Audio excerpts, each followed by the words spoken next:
टूटता हुआ गणतंत्र, जिसके लेखक हैं हरिशंकर परसाई जी, महान व्यंग्यकार हिंदी के, जिन्होंने व्यंग्य को विधा का दर्जा दिया। तो आज उनका मृत्यु दिवस है, यानी डेथ एनिवर्सरी है। आज उनको श्रद्धांजलि अर्पित करते हुए मैं उनका एक लेख आपके समक्ष पेश कर रहा हूँ, जिसका शीर्षक है, व्यंग्य का शीर्षक है, मुखड़ा क्या देखे फोटो में। आइए सुनते हैं। मेरे सामने एक चित्र है। एक प्रदेश का मंत्री प्रधानमंत्री को सूखाग्रस्त इलाका दिखा रहा है। सूखा, बाढ़ और दंगा, ये सबसे सुंदर प्राकृतिक दृश्य इस देश में है, जिन्हें प्रदेश के मंत्री, प्रधानमंत्री और विदेशी अतिथियों को दिखाते हैं। इस चित्र में मंत्री हंस रहा है, जैसे कोई विकास प्रदर्शनी दिखा रहा हो।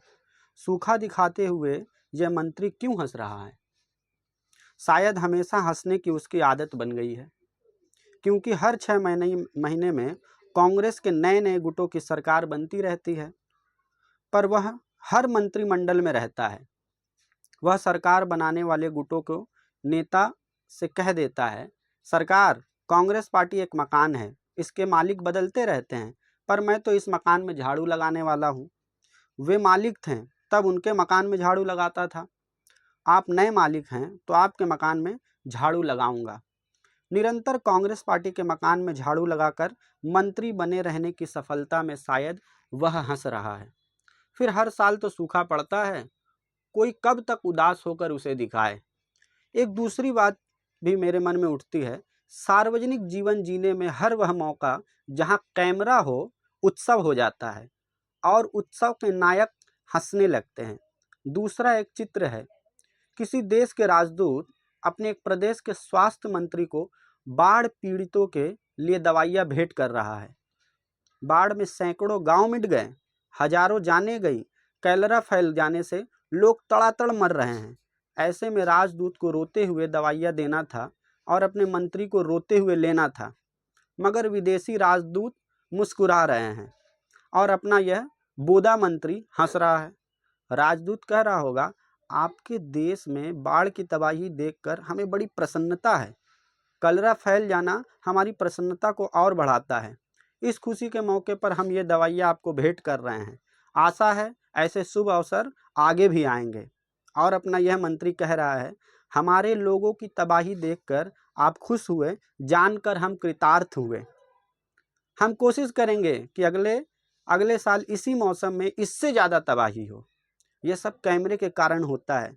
मेरा एक दोस्त नेता है, वह अपने बाप की चिता को आग दे रहा था कि उसे कैमरा दिख गया, वह मुस्कुराने लगा।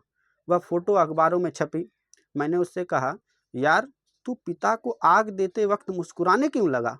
उसने जवाब दिया, यार कैमरा देखकर मुझे ऐसा लगा कि मैं स्वर्ग में पिताजी के लिए बनाए गए नए भवन का उद्घाटन कर रहा हूँ। पंडित नेहरू के अस्थि पात्र जब सब राज्यों को गए थे, राज्यों के मंत्री ने इन्हें प्रदेश की सीमा पर ग्रहण किया था। तब के चित्र मैंने देखे थे। मंत्री हंसते हुए नेहरू के अस्थि पात्र ग्रहण कर रहे थे, जैसे कह रहा है, कितनी प्रसन्नता की बात है कि जिन नेहरू जी के नेतृत्व में हमने इतने वर्ष काम किया, उनकी आज राख हमारे हाथों में है। फोटो का मोह अद्भुत है, फोटो का मोह अद्भुत है। कैमरा आदमी से बड़ा कौतुक करता है।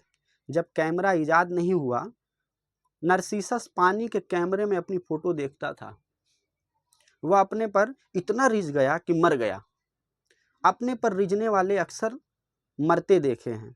राजनीति में, साहित्य में कितने ही मैंने देखे हैं जो अपने पर रिझते रिझते मृत्यु को प्राप्त हो गए। मगर नार्सिसस की ट्रेजेडी बेकार गई। कोई इससे सीखने को तैयार नहीं है। एक साहब के एल्बम में सैकड़ों उन्हीं के फोटो हैं, विभिन्न मुद्राओं, विभिन्न स्थानों पर, विभिन्न प्रसंगों में। उनसे अगर कोई पूछे कि सबसे सुंदर प्राकृतिक दृश्य कौन सा है, तो वे कहेंगे, मेरा चेहरा, मेरा दाढ़ी, मेरा मुंह। मेरा दाढ़ी वन है, मेरा मुंह गुफा है और नाक पहाड़ी।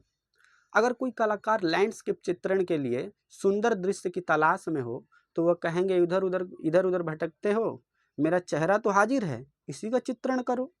एक और साहब हैं जिनके एल्बम में बहुत बड़े आदमियों और बहुत छोटे आदमियों के साथ उनकी तस्वीरें हैं।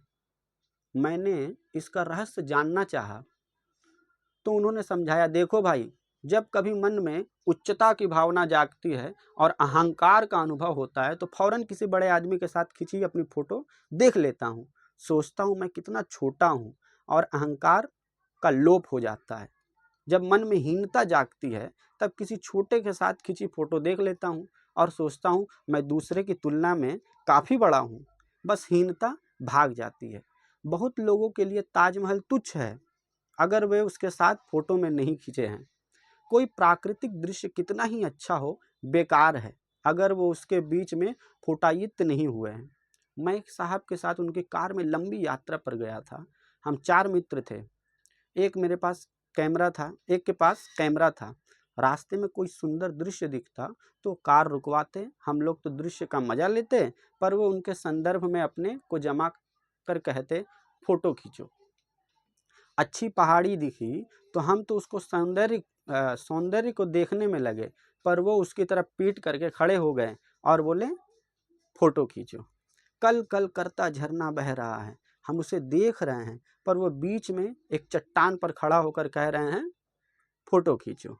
उन्होंने किसी भी प्राकृतिक दृश्य का मजा नहीं लिया, वे सिर्फ उसके साथ फोटो में खींचते रहे।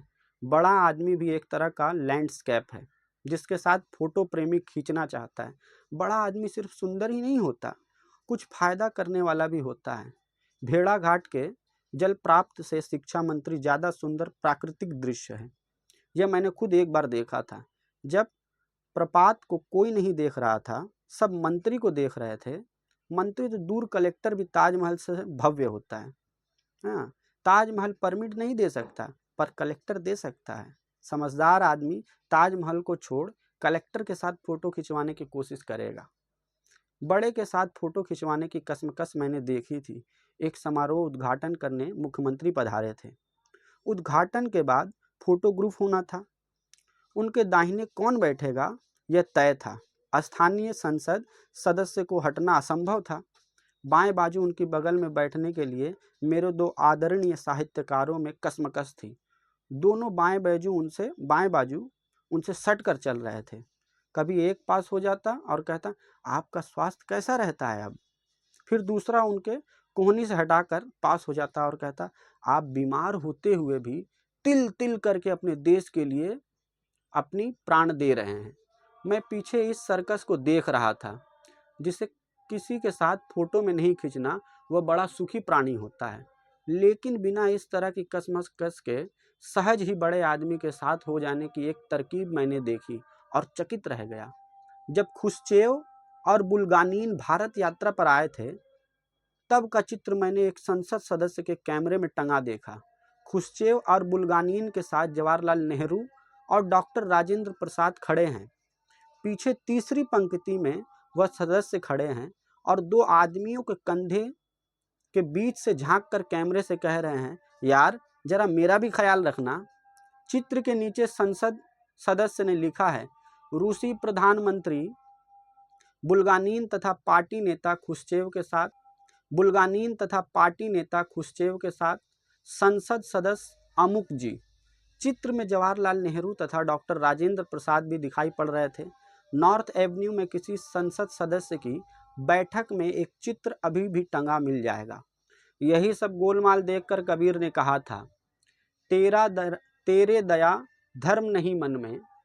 कबीर ने कहा था, तेरे दया धर्म नहीं मन में, मुखड़ा क्या देखे दर्पण में। फिर से सुनिए कबीर ने क्या कहा था। हरिशंकर प्रसाद लिख रहे हैं कि तेरे दया धर्म नहीं मन में, मुखड़ा क्या देखे दर्पण में। कबीर क्या यह सोचता था कि अगर मन में अच्छी भावना नहीं तो फोटो अच्छी नहीं आएगी? नहीं बाबा, मक्कारों की फोटो अच्छी नहीं आती है। एक आदमी चेहरे से दानी दिखता था, पर वह शहर छोड़कर गया तो मालूम हुआ कि वह कई के रुपए खा गया। इसलिए अपनी एक भी फोटो मुस्कुराने को नहीं मिलेगी। हरिशंकर प्रसाद लिख रहे हैं, इसीलिए अपनी एक भी फोटो मुस्कुराने की नहीं मिलेगी। फोटोग्राफर ने बहुत कोशिश की पर मुझे मुस्कुरा नहीं सके। कहता है, जरा मुस्कुराइए। मैं नहीं मुस्कुराता, तू मेरा क्या बिगाड़ लेगा? मेरे भीतर कुटिलता, नफरत, द्वेष भरे हैं और तू कहता है मैं निर्मल मुस्कान लाऊं, यह नहीं होगा। क्या लिखते हैं हरिशंकर परसाई अंत में?